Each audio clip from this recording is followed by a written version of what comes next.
Dieu nous parle. Chaque jour, Charles et Carole vous présentent la leçon de l'école du sabbat.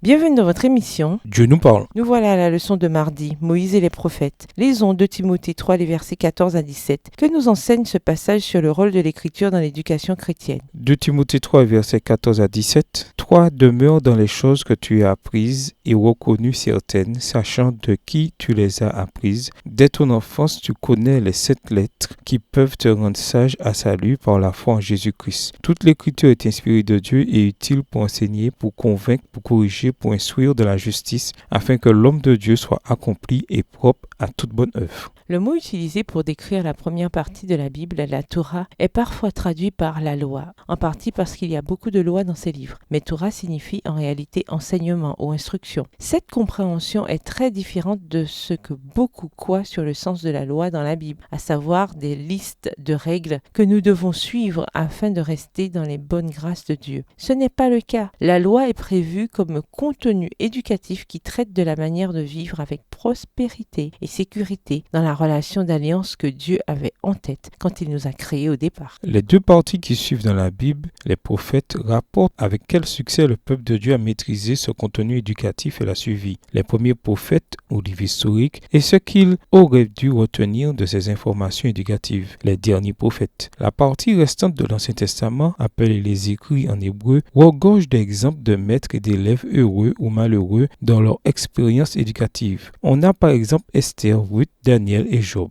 Parmi les échecs, on aurait les 4 amis de Job. Bien entendu, le livre des psaumes est un recueil de cantiques, mais même lui comporte au moins 3 psaumes pédagogiques, le psaume 1, le psaume 37 et le psaume 73. Les évangiles regorgent de contenus prévus dans un objectif éducatif, notamment dans les paraboles de Jésus. Un grand nombre des lettres de Paul commencent par une puissante proclamation évangélique, mais se terminent par des informations éducatives, des leçons pratiques sur la vie quotidienne pour les chrétiens. Le livre de l'Apocalypse est plein de contenus éducatifs. Par exemple, toute la révélation ou déroulement de l'avenir de l'Église de Christ apparaît dans un livre que seul l'agneau de Dieu, Jésus, le maître par excellence, peut ouvrir. Apocalypse 5, les versets 1 à 5. Certains disent que le contenu éducatif dans les livres de Moïse ne s'applique pas en intégralité à notre époque, et c'est exact. Deutéronome 17, les versets 14 à 20, concernant les rois, a des instructions très explicites concernant la sélection de celui qui pouvait devenir roi. Aujourd'hui, évidemment, nous ne nommons pas de roi dans notre Église. Comment, parmi tout ce contenu éducatif de la Bible, déterminer ce qui s'applique ou non pour notre époque?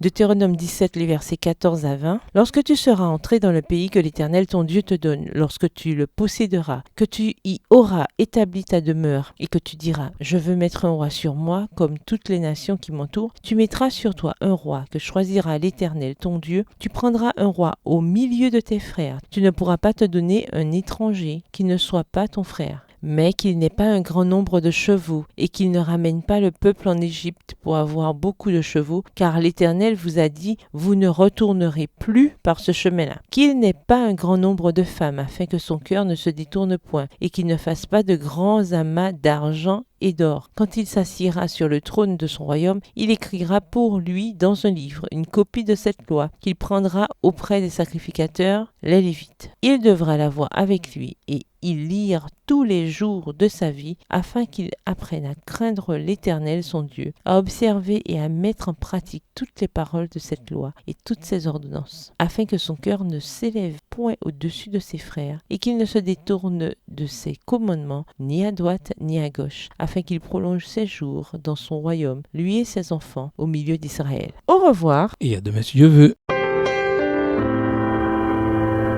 Dieu nous parle. Chaque jour, Charles et Carole vous présentent la leçon de l'école du sabbat.